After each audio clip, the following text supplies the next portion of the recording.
All right, good afternoon and welcome to Virtual Face-to-Face with Dr. Bruce Jarrell. I'm Alex Lakowski, Executive Director of Media Relations. The correct analogy for the mind is not a vessel that needs filling, but wood that needs igniting, no more. And then it motivates one toward originality and instills the desire for truth.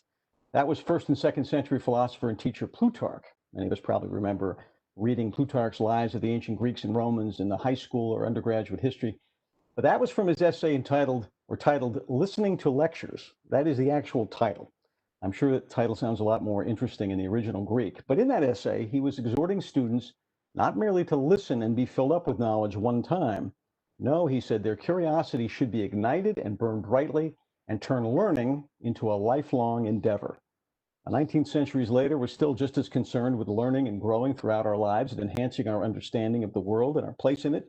Only now the stakes are a lot higher. Changes in technology, changes in how we work, where we work, amazingly rapid changes in the world around us that make it imperative to learn and grow, to remain relevant and effective. Of course, the internet has made it possible to access amazing amounts of information incredibly quickly. For example, I did a Google search before the show of the term higher education. It yielded more than 11 billion results in 0.71 seconds. That is very little time to find so many results. But can you imagine how much time it would take to examine them for relevant information and verify the sources? Well, in May of this year, UMB launched the Academy of Lifelong Learning, designed in part to solve that problem. No more separating tiny grains of wheat from mountains of chaff on the internet. The Academy of Lifelong Learning is built to engage our alumni, our community, and everyone else in an online forum where a large cast of subject matter experts answer questions submitted by anyone. And the answers come directly from the experts. The hottest topic right now, and has been for a while, is of course the COVID pandemic. Let me share with you just a few of the experts who might answer a question in that topic area. We have Robert Gallo, the director of the Institute of Human Virology and co-discoverer of HIV, the virus that causes AIDS. Wilbur Chen, an infectious disease expert and a member of Governor Hogan's coronavirus response team. Matthew Freeman, a professor of microbiology and immunology who's been on the front lines of studying many different coronaviruses for years. You have Diane Hoffman, director of Kerry Law's Law and Healthcare Program. Michael Greenberger, who heads our Center for Health and Homeland Security, and many, many more. Now, those experts have been answering questions submitted by anyone and everyone, as I said, like this. How can we keep everyone in the household safe when college students return home on holiday breaks? Or what does the positivity rate of COVID-19 really tell us? Or is the risk of contracting COVID greater if my child is taking immunosuppressive medication? And all those answers and other supporting information in the media are curated by topic and available to anyone who visits the site, not just the person who asked the question. It's quite a resource, and it's been quite an undertaking for Executive Director Nick Cowenhoven. As I mentioned, the Academy launched in May, but his work actually began 9 months earlier, creating the structure and pulling together our great experts. Nick, welcome. I know there's been a lot more to the Academy than what I just described, so we'll let you talk about that. But before I go any further, I need to tell you that this program is being recorded and will be posted on the UMB homepage, umaryland.edu. In a little while, the audience will have a chance to ask questions or make comments. Look for the chat button, not Q&A, the chat button at the bottom of your screen. Select Chat with Host. Write your question there, and when the time comes, we'll call you by name. I'll unmute your mic for you. All you have to do is speak up. Now let me introduce our guest host today. You know him, of course, UMB Interim Provost, Executive Vice President, and Dean of the Graduate School, Dr. Roger Ward. Roger? Thank you, Alex. It's good to be here, and thank you all who have decided to participate and tune in to this particular session. It's my pleasure to be hosting on behalf of President Jarrell, who we thought we would give a breakthrough today, and he's been doing such a fantastic job on these forums.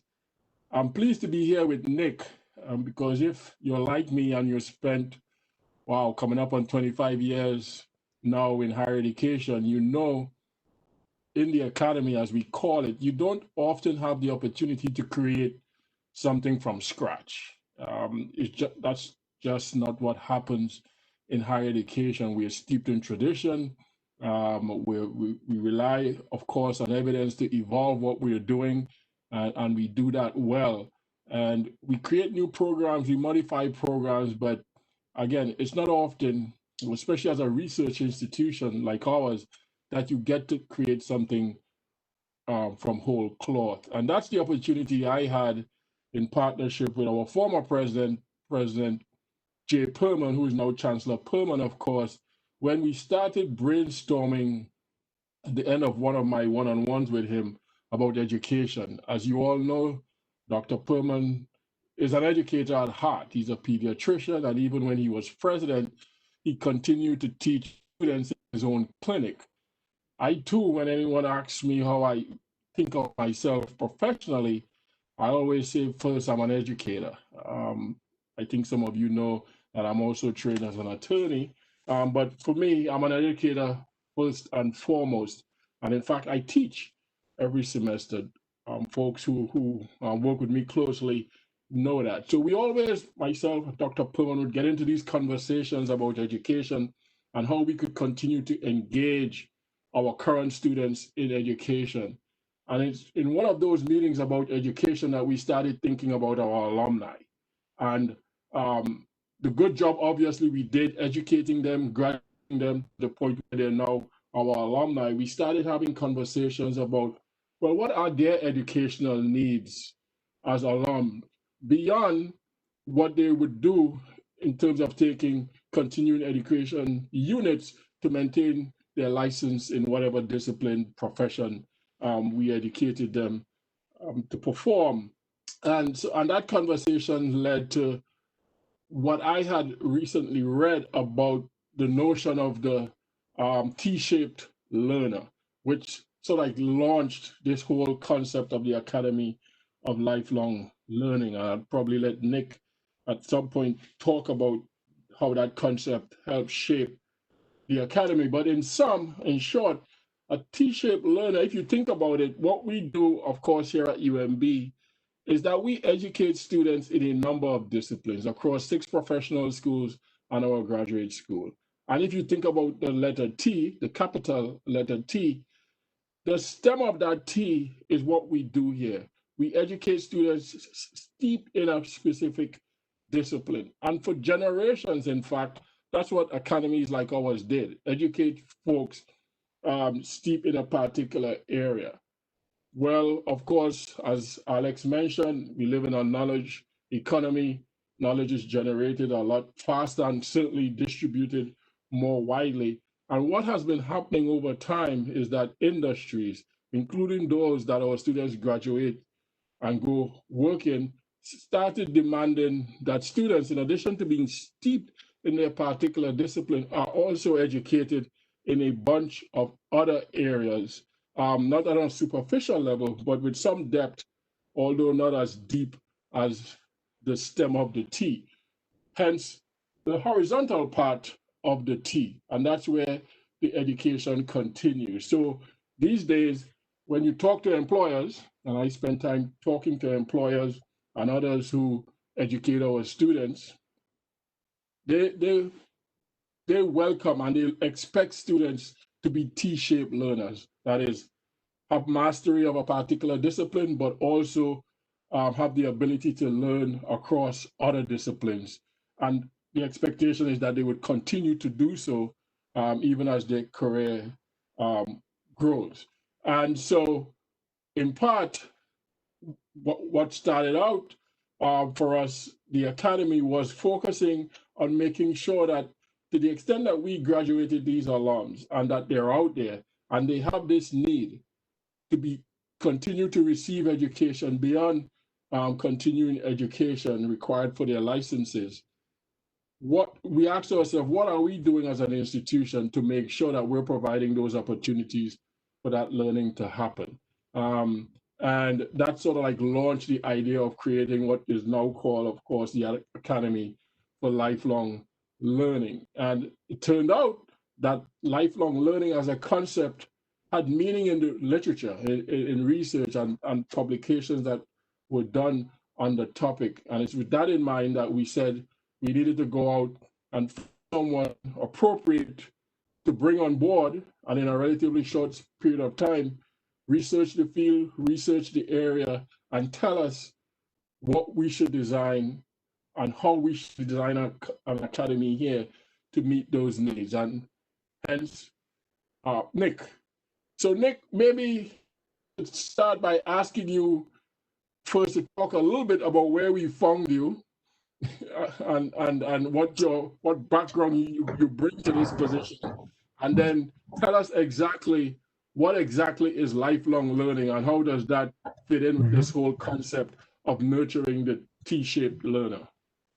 Well, thank you very much for the introduction, Roger and Alex. I have also spent the last 25 plus years in education, both K-12 education in the Sylvan family of companies in Baltimore with the largest educational publisher, Pearson, Prometric, the second largest testing business in the world. I founded a company, a transition to college education business based in Baltimore. So my career has been about the investigation of educational market segments and then building products and services in them to meet the demand and then roll them out at scale. And this opportunity, when I initially got in the conversation with then President Perman and Roger, is fascinating on so many levels because the idea not only of lifelong learning and its emergence, and I'll talk about that in a minute, but the incredible, I'm a Baltimorean, and the incredible expertise across the campus and in all of the schools of the University of Maryland, Baltimore creates an opportunity to tell a story in a cohesive and hopefully meaningful way for many stakeholders. Now, Roger talked about the T-shaped learner, which is a fascinating and very useful visual to imagine this. And one of the things to think about, and this is what he referenced in the literature, is the people in this field talk about a 60-year curriculum continuum now. And by that, I mean the horizontal part of the T, people are working longer, studying longer, and in the modern world, the rate of change today is greater than Plutarch in the beginning by virtue, but what he said was true and continues to resonate. So therefore, when a student comes to UMB and receives a professional degree, it's not reasonable to think they could take every subject or follow every interest that they might need 5, 10, 15, or 20 years later. And they probably won't go back into university full-time, but the university as a resource has content, both free and individual courses, visuals, podcasts, where you can learn about fields that may be essential in your work that weren't there when you were studying, such as, let's take cybersecurity, for an example. If you're a lawyer, maybe you studied 10 or 15 or 20 years ago, it wasn't a field that it is today. The cannabis is a perfect example of a recently emerging field that a lot of people across all of our schools and broader stakeholders want to learn something about. And over time, we should be able to present these in a very focused, easy to interact with way. And that's sort of the genesis with the original vision of Doctors Ward and Perman of what we set off to do. So in terms of understanding exactly what the needs are of the learners, and I should, as I pointed out, we actually started with the alumni in mind, and we saw this as when we spoke about it with first with Dr. Perman, of course, and then once Nick came on board, for us there were three drivers. Our mission, which is of course to improve the human condition, and we set about trying to do that through education, research, clinical care, and service. The first one there is education, right? So this definitely aligns with our mission. Our alumni, which were front and center for us, because we felt as though we weren't as engaged as an institution with our alumni as we ought to be. And it is recognized that, of course, when you are primarily a graduate and professional campus, it's much more challenging to engage your alum because they would have gone to school somewhere else already. And a lot of students tend to be more engaged with their undergraduate experience. So institutions like ours have to work doubly hard to remain engaged with our alumni. And so we saw this as an opportunity to meet our alumni where they are, fill a need that they have for this ongoing lifelong learning continuum that they're on.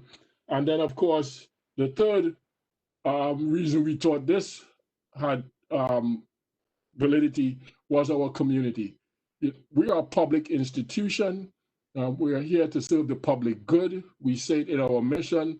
We're an anchor institution. And as Nick said, we have a lot of expertise here on campus, and our community should be able to benefit from that. And it shouldn't be that they have to necessarily sign up for a course, sign up for a program here to be the beneficiaries of that. And so the academy was designed to meet all those needs. Nick, in defining exactly what it is we should be curating for the audience, I know you spent time doing some market research, I could call it that, and actually surveyed our alum to find out, one, whether this idea had resonated with them, and if it did, what would they want from the academy? Could you talk a little bit about your approach to engaging with our alums in the research, market research process, and what you learned in the process? Certainly. At the end of last year, we had developed enough sort of market research of our own about the field and lifelong learning that we thought it was time to get what was often called the voice of the customer. In this case, our alumni. We wanted to learn, what are they doing today? What are their interests? What are their needs? And the results of almost 1,000 completed comprehensive surveys was quite telling and directional for us. Specifically, we learned that about half of our alumni who responded are consuming significant amounts of education content beyond what they have to do for their continuing education right to practice credits on an ongoing basis. Some of it is free, some of it they sign up for, some of it their employers pay for, but these are super consumers of education. And you take that, UMB alums are super consumers of education. And you take that and you look at it against the national research on the subject, and there's a sort of axiom which says the higher the degree attainment of an individual, the more education they will consume on an ongoing basis, often for their own interest. And of course, our alums shined, it came right through. So then once we knew that, later in the survey, we asked, so what areas would you like to hear more about from UMB? What would you like to learn from us? And it was fascinating because people, the respondents are very interested in learning how to make their lives better. And specifically, what we're talking about is, depending on your stage of life, how to parent successfully, how to care for an elder loved one, emerging, and the importance of emerging new, like I mentioned cannabis before as an example, or gerontology or palliative care, emerging fields in which they have either a personal interest or a professional interest, but they want to know, and they know or believe we have expertise somewhere on the campus that, by the way, may not have been where they actually went to school, and they believe it's there. And so our job was to sort of gather the experts around these topics and present the information and create a direct dialogue. You know, we want to hear from our experts. There's a great desire upon the not just our alumni, but to hear from an expert on a subject that you have great credibility and faith in. And those are the types of situations that we're creating. And I will say, obviously, we created a COVID-19 forum first, and the research told us that one of the most compelling topic areas was interests, areas of current national interest or urgency. And so when the COVID pandemic appeared, we set everything else aside and dedicated and gathered this magnificent panel of experts to create a resource to help people navigate, lay people navigate the crisis regardless of what question they've got. We have a cross-functional group of experts that can answer almost any question, including when is it safe to go to the dentist? Or now, when your kid comes home from college, how do you handle that if you think they may have been exposed? These are very practical questions that are beyond what you can probably get, hopefully, on a national website, and delivered by either your alma mater or, as Dr. Ward said, the University of Maryland, Baltimore, which is an anchor public institution. So the research was highly directional for us. So Nick, you mentioned the COVID forum, which sort of, interestingly enough, this pandemic, for all the challenges it has presented us, it also presented us, especially as it relates to the academy, with an opportunity. It became obvious pretty quickly once we found ourselves in the midst of this pandemic that people wanted information. They wanted information directly from experts. And those people were our own people here on campus. They were our alums who have since graduated from our campus, and they were members of the community. So you certainly saw an opportunity, Nick, given the desire for information, people seeking information, to launch what we now call the COVID-19 forum. Could you talk, for those folks in the audience who might not have yet gone to the Academy's website and may not even be familiar with the COVID forum? You referenced it, but could you speak a little bit more about the forum, how it came together, how it has evolved, and then after that, we could talk about, well, what are the other forums in the works? Certainly, as the pandemic emerged, we were happily in the early stages of building a website for the Academy of Lifelong Learning that would touch on a couple other topics. The pandemic appears, and it became very clear to me and a few of us and you that this was an urgent situation in which we had a remarkable collection of experts across virtually all of the UMB schools. And from almost a personal level, the idea of creating a simple, clear mechanism in which I or anyone in the audience could ask a question and it could be delivered in an organized or curated way to that expert or their team, and in a short order give you a comprehensive, useful, practical response became the centerpiece. And then we realized that the direct connection between experts within UMB related to the COVID-19 pandemic could be legal, it could be dental, it could be social work related. It touches everything. It's the nature of what we're dealing with today. And it also changes rapidly over time. And then we built a very simple website, this forum that has the experts. We have clearly organized UMB insights, which are these experts also give lots of interviews and write articles on the topics and have written papers in the last several months. And they're there presented so you can take a deeper dive beyond the questions and answers. And they've also recommended, and we created another tab on the website, which is resources they recommend, which may be another opportunity to click through and learn about a topic of particular interest related to this. So the important thing, one of the important things, and one of the sort of design elements with the Academy of Lifelong Learning concept is to have a very clear focus on a topic. And then gather our experts within UMB and create a forum where there can be an exchange of information and a growing repository of information. And this is the first. And so, and I will say that the questions have come from members of the staff, members of the administration. I asked about the dentist, for example, because I didn't know. And it was an honest question in the middle of the summer when it was safe.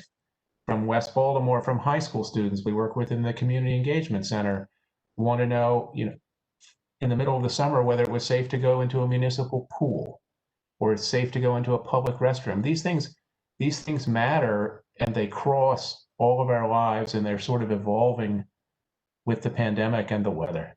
So that's where the opportunity came from. And for me, having been here, frankly, since early last year, I've had the pleasure of meeting many of the experts over the last 15 months, and it's very important to say, when presented with this specific concept, they immediately jumped in and are incredibly responsive to questions and lending their expertise. And of course, these are among the most busy people, many of them fighting the pandemic on the front lines. And yet they and their teams are lending time to answer questions that we have, which is magnificent, I think. So Nick, you mentioned the experts, and of course we depend on the experts, certainly for the COVID forum, but we will continue to depend on experts for all the forum that we build out. So could you talk a little bit about the process you've used in terms of engaging with the schools, the deans, the leadership in the school, the faculty in the school, in terms of explaining exactly what the academy is all about, and how you presented the concept to them, their response, receptiveness to it, and how difficult or easy it was to get people to sign on to the concept and embrace the ideas. And then perhaps that leads us into talking about what you're working on next by way of the next forum to launch and the one after that. Yeah, so I would say that it starts with the learner themselves. So UMB has been in the business since its founding of working largely with students, and students are typically enrolled full time. Lifelong learners, the word learner is different. They're not full-time students on campus at the moment. And so the initial discussions were around the recognition of the fact that working professionals who may or may not be alums, or people from middle school to retirement age, are outside consuming education or information for their own interest on a daily basis. The audiences I met with and the folks I met with across the schools, remember, these are the professors and administrators, many of whom are themselves extremely avid lifelong learners. They are listening to the podcasts. They are taking courses and pursuing things of their own interest. So this resonated with them.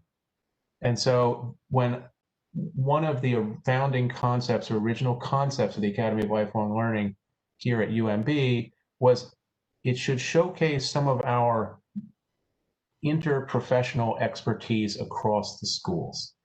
And sometimes what happens in one school and what happens across the street, many people, and certainly not me, didn't realize that there were leading researchers and professors working together, maybe 3 or 4 schools on a topic. And so when I would meet with a researcher or a dean or administrator or the head of an institute, they'd often say, that's an interesting idea. You should go see these 3 other people across the street because we're all doing the same thing. And I know we're pulling together. And I know that was clearly in the original vision that you and Dr. Perman defined, and it turned out to be true. And it also created a collaborative spirit even when we were assembling the COVID forum, because somebody would say, I'm an expert in this aspect of public health. Go across the street. I'll introduce you to my colleague because she is an expert and by the way, this manifests itself. Sometimes I send questions to more than one experts and they each answer a part of it because they work together and they have expertise they both contribute to the same answer because of the complexity of the question. And so I would say that it was a fascinating experience and learning experience for me. And I believe I've had some feedback from alumni who visited the site.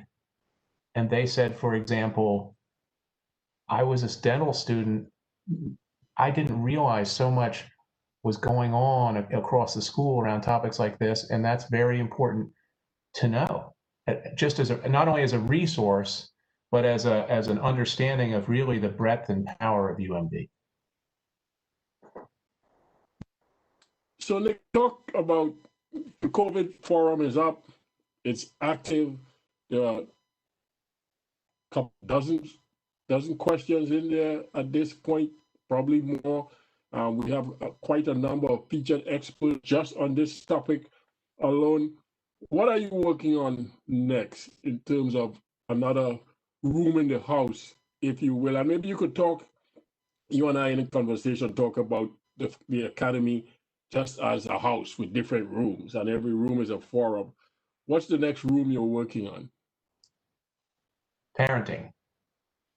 All of the issues associated with parenting, and they across every school.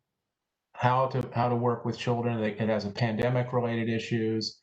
It has parenting. We have an expertise in parenting at UMB, not only in the training of professionals, but that expertise can translate just to help a parent with a 14-year-old or an 8-year-old or a 17-year-old who's going through certain things associated with the pandemic or not. It isn't pandemic related specific. That's an overlay. And so parenting is the next topic, and will be coming out, we hope, in a few months. So we're assembling the experts in very much the same way.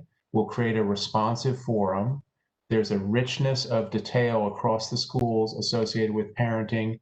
You know, this goes down to imagine the importance of the questions that may come, for example, related to parenting associated with the School of Pharmacy and Medicine, as children are prescribed various things at various times. As a parent, and I'm a parent of 3 children, I don't know, like the ability to if it were my alma mater or not, reach out to a university that has this type of expertise and say, could you give me a little guidance here, or tell me where to go to find out more?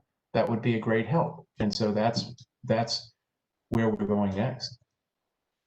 Right. And one of the things we also are committed to doing, of course, with the Academy is curating, as I think is the language we use, forums, conversations, topics, when it's fully formed or built out, that are timely and in the news. So, for example, I know Dr. Jarrell is probably on, President Jarrell is probably on listening in, even though he was supposed to be relaxing. When we had this conversation a couple of weeks ago involving Breonna Taylor, and we had faculty from the School of Law talking about no-knock warrants and the grand jury process and so on, that was in the news. And fortunately, we had this venue, this face-to-face, where we could engage the community internally and externally on that type of conversation. The Supreme Court is currently in the news, and the idea of, as an example, whether or not one candidate, if elected, might quote unquote pack the Supreme Court. You have people who say, what exactly does that mean? And that would be another good example of a topic that we mightn't necessarily sit someone down across from President Jarrell and have a conversation about that, even though that could be one thing that we do as well and would be interesting. But in the Academy, we would go find some expert in the School of Law, and there is such a person in the School of Law, and many of them, in fact, and say, tell us a little bit, talk to us, whether it's a recording, it's a one-on-one interview, it's a podcast, about what exactly is this whole idea of court packing, and in lay terms, so that people could understand. And that would be something we would then put in the Academy and make available to our audiences internally and externally. So in addition to building out and being intentional about building out these various forums, we also, again, as we grow and evolve, we also curate, I guess you could say, just-in-time sessions on topics in the news that people have questions about and want objective information on, in addition to whatever else or wherever else they get their information.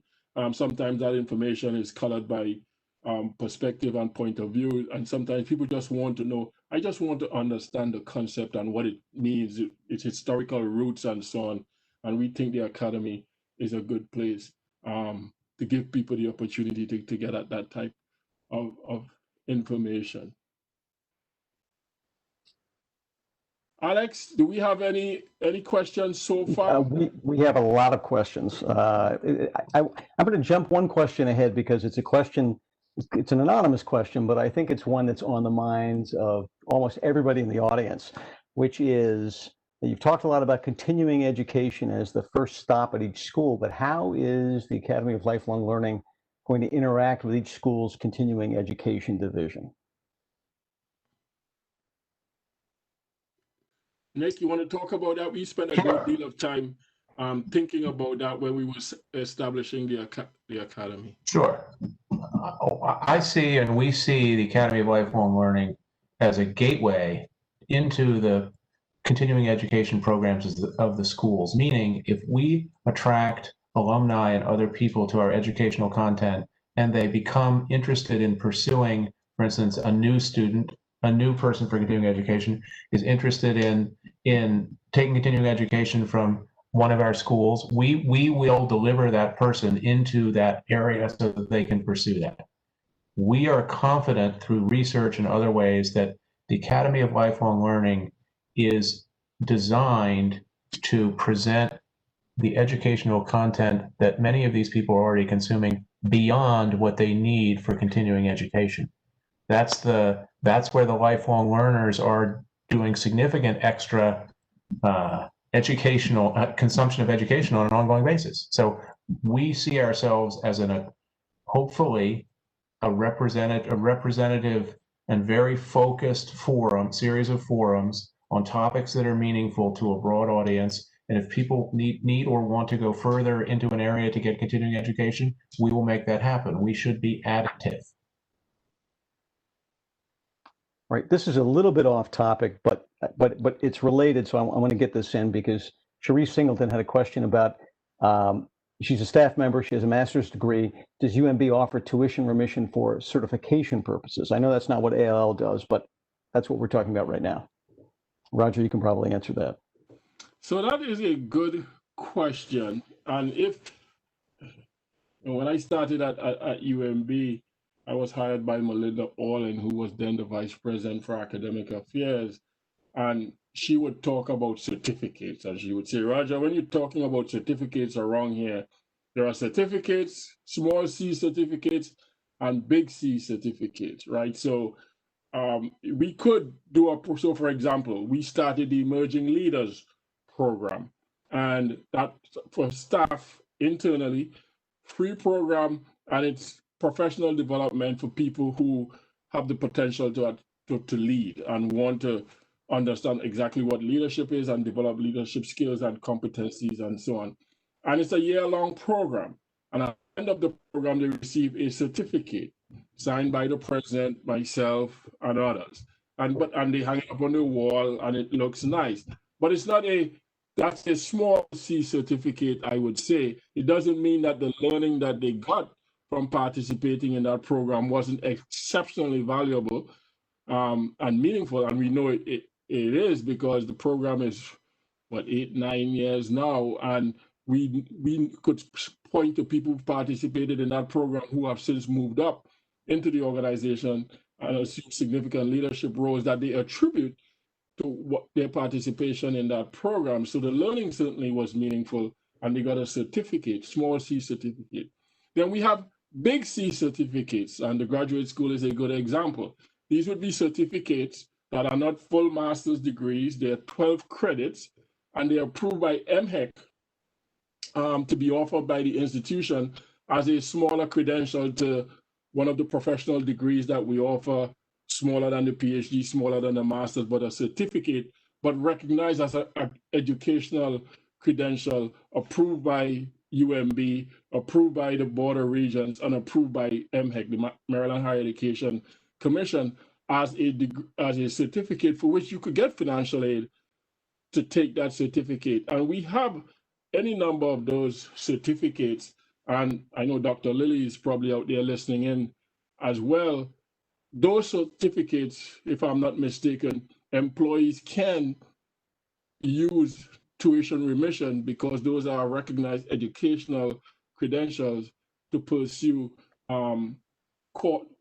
those certificates here at UMB. So it depends on the certificate. If it's a certificate recognized as an educational credential approved by the Maryland Higher Education Commission, the answer is yes, you more likely than not would be able to use your tuition remission for those certificates.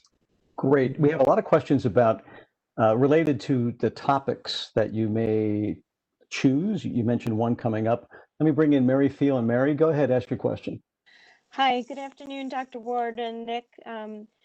Does a member of the University of Maryland, Baltimore community have the ability to suggest a topic for a forum? And if so, how would they go about doing that?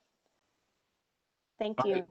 You absolutely do, and I hope you will. And so, Nick, how would they go about doing that?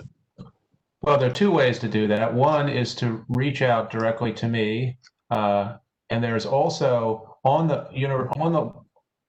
About Us page on the University of Maryland Academy of Lifelong Learning. We welcome your comments and feedback. There's a hyperlink to a form that goes right to my email inbox. We definitely want to hear from everybody who has ideas about how to make this better and shape it, because that will make it more useful for the entire community. So contact me directly, and or there's a mechanism on the website as well. Thank you, Mary, for the question.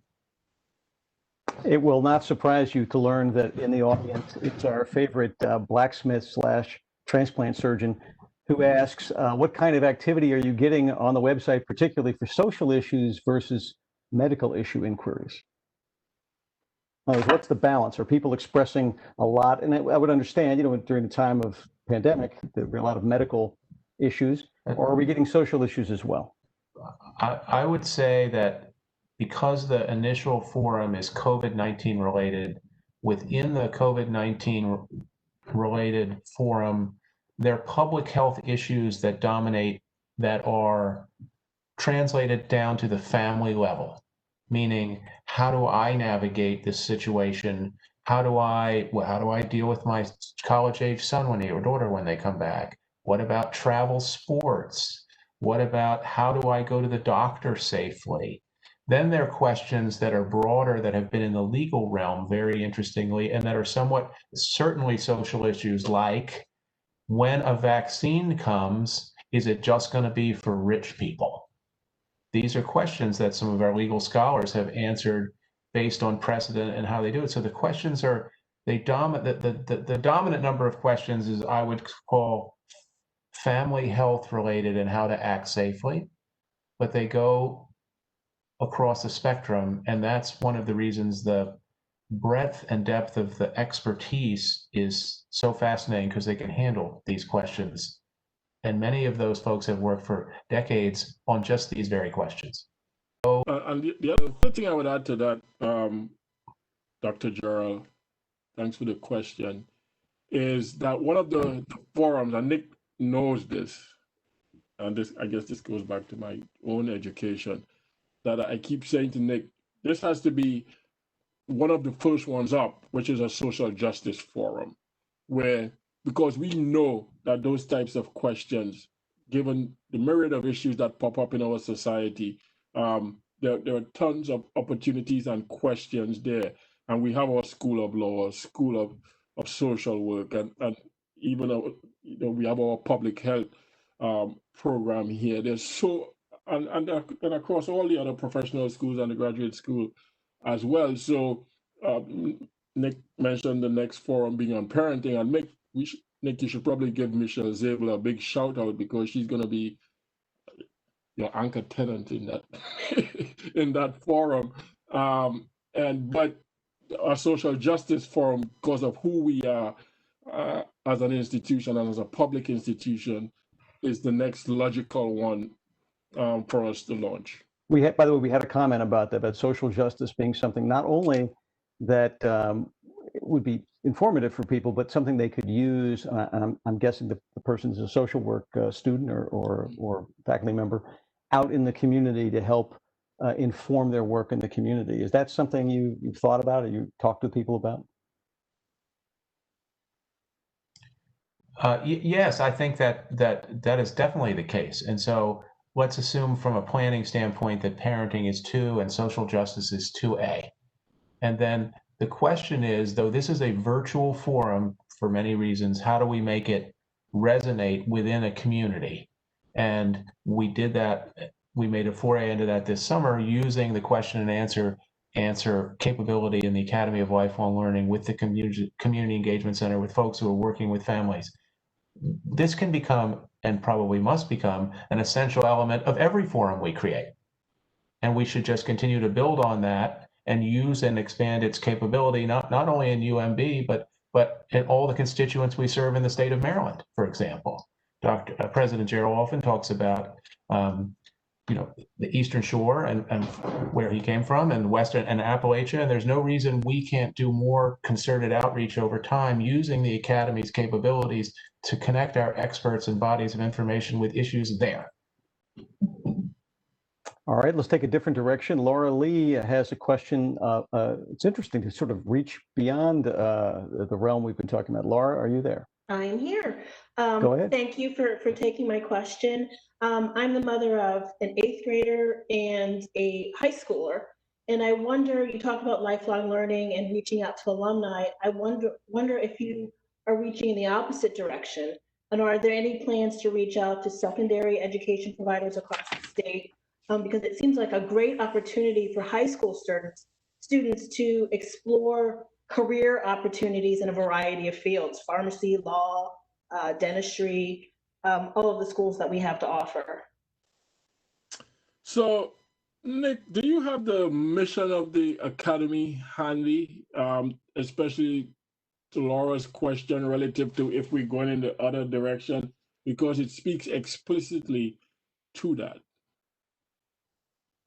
So while I don't have the exact word right in front of me, I will tell you that the original vision is to essentially to engage and serve, let's just use the shorthand, people from 6 to 86, ages 6 to 86. And so engaging with folks in high school, engaging with professionals throughout their long careers and providing information, and also engaging with retirees in a productive way is important. We just happen to focus in the beginning on not only working professionals, but the dominance of this particular theme, which is the COVID-19 pandemic. But you are correct. And I know that one of the directives that I received right in the beginning upon arrival was, we want to create an Academy of Lifelong Learning which can engage high school students and people before they get here and create meaningful connections that will enable people to ultimately, more people to become students here over time. So that is definitely, we didn't mean not to talk about it in the beginning, and thank you for bringing it up. Yes, so if you go on the Academy's website, I just looked it up while Nick was speaking. The mission is the UMB Academy of Lifelong Learning mission is to create and present health and human services academic content to inspire, engage, and educate learners from middle school through retirement. And you see clearly Dr. Pullman's influence there when you talk about middle school, and me talking earlier about where the genesis of this idea. So it is intended to serve, consistent with the concept of that 60-year learning continuum, to serve all that demographic included in that. And to the second part of your question that asked about whether or not there might be an opportunity to engage with other educational institutions across the state, if not other sectors of education in the state. It's interesting you are timely that you asked that question. I don't even think Nick knows this yet, that he has more work coming his way, that I was connected to someone from the Maryland State Department of Education who reached out and asked if we would, they have, of course, they're impacted by the pandemic as well. And so they're doing virtual career fairs, field trips, and placements and so on. And they reached out and asked if we would partner with them in helping to create learning opportunities for high school students around careers that might be available to them in the academy. And she was interested in connecting with me because I was in a meeting with her where I said, you know, not everyone at UMB is a professor. We have a bunch of different jobs here in higher education on the facilities and environmental sciences, services side, police officers, computer technicians, cybersecurity people, and so architects, lawyers. And so people oftentimes, when they think of higher education and the jobs that we have available, think it's limited to the faculty or people who are focused on teaching. So she was intrigued about that because she wants to be able to expose some of the high school students to some of those types of careers and get them thinking about the various types of careers that might be available to them, and that working in higher education might be an option for them at some point. So yes, I would expect that as the economy evolves, we would reach out. Again, we want to provide access to experts. And we will find, of course, we'll start with the experts that we have here, but we'll also complement those experts with others, certainly around the university system of Maryland as well. All right. I hate to say this, Nick, but I think you may be intimidating people. We have a lot of anonymous questions. No, I'm just kidding. But there are a lot of people, I think, in the audience are trying to figure out how the academy is going to work in their areas, how it's going to fit in and work. And there's another question we asked earlier about the certifications in different schools. This one comes from someone in development who engages with alumni. How is the academy going to partner with the alumni outreach units? Because alumni that's really one of the first things you talked about, reaching out, maintaining a connection with alumni after they leave UMB. It's true, and we already have begun working with our central office of philanthropy and those in a few schools in order not only to shape how it could be meaningful for alumni, but understand what their alumni bases they think would be most interested in that are beyond any of the data we've already got. And so we will work very closely with the alumni. Naturally, we should.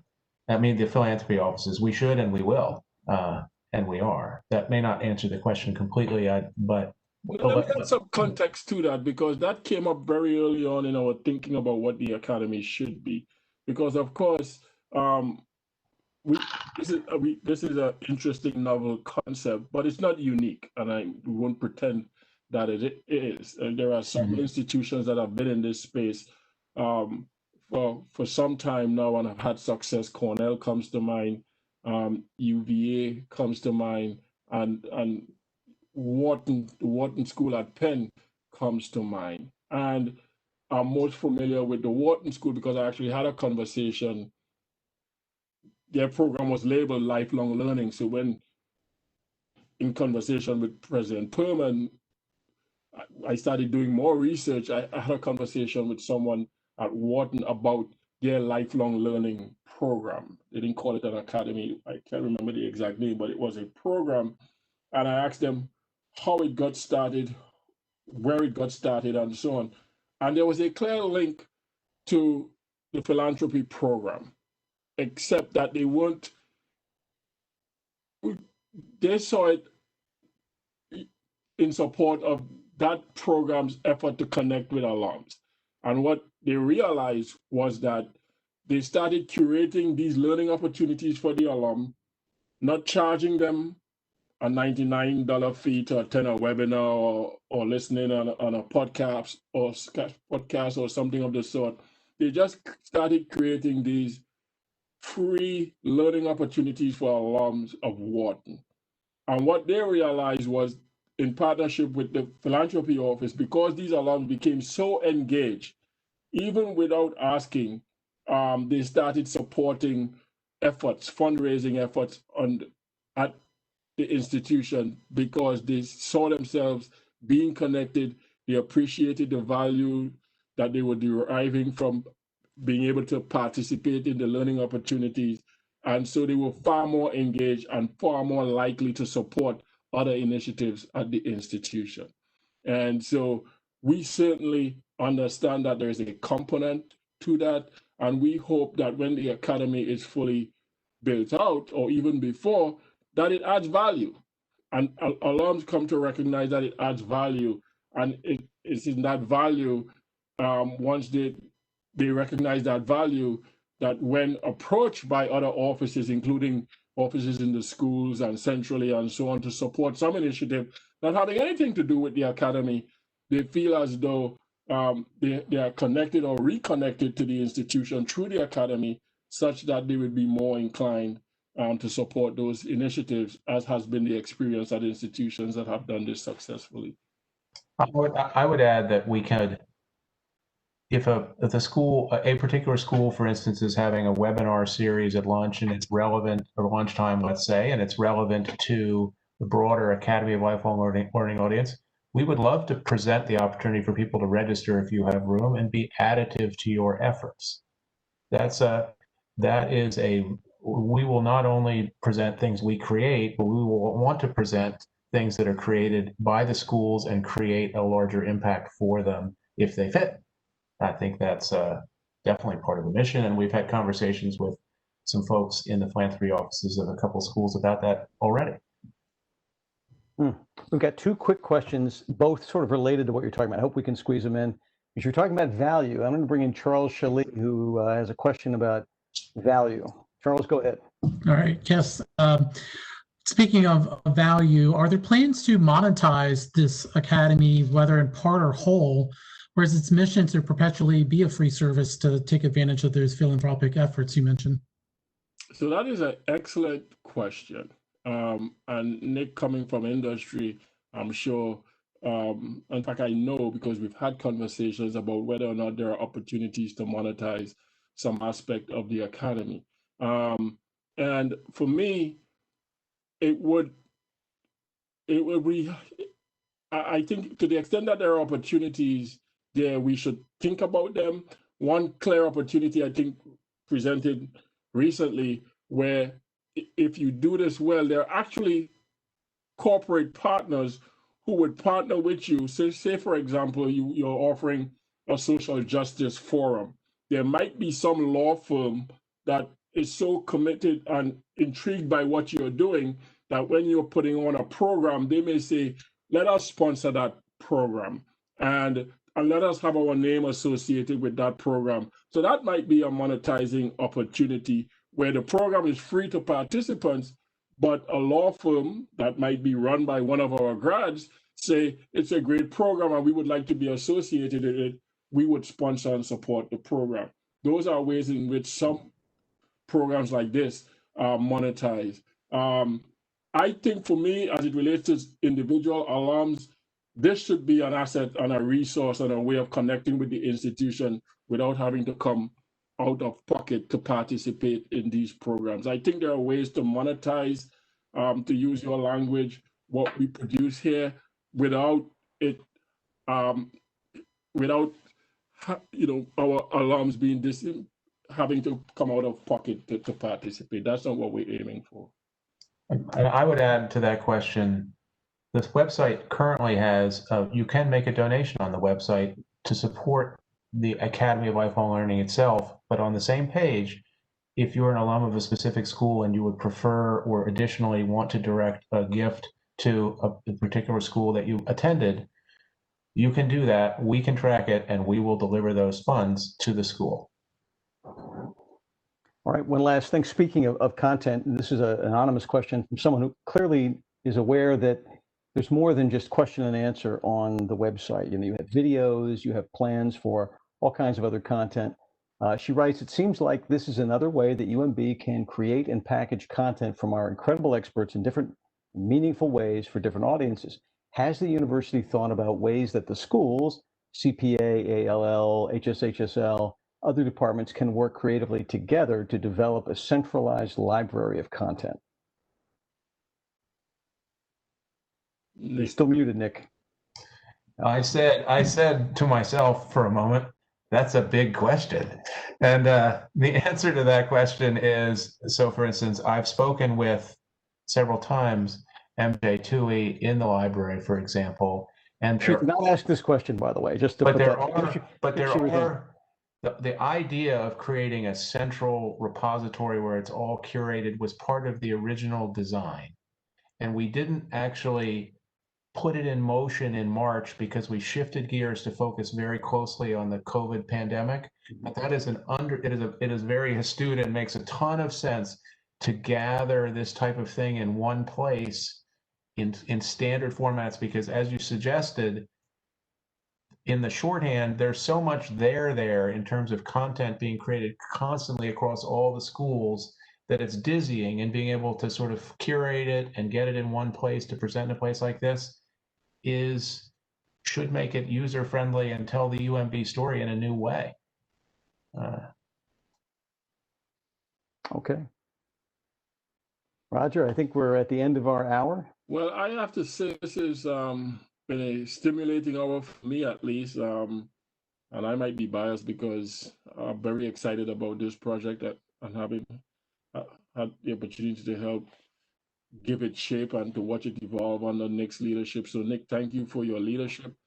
As it relates to this project, I thank the audience for its engagement, for the many questions. And for those of you who have questions about the Academy, please reach out to Nick, fill out the form online. We're still trying to evolve the concept.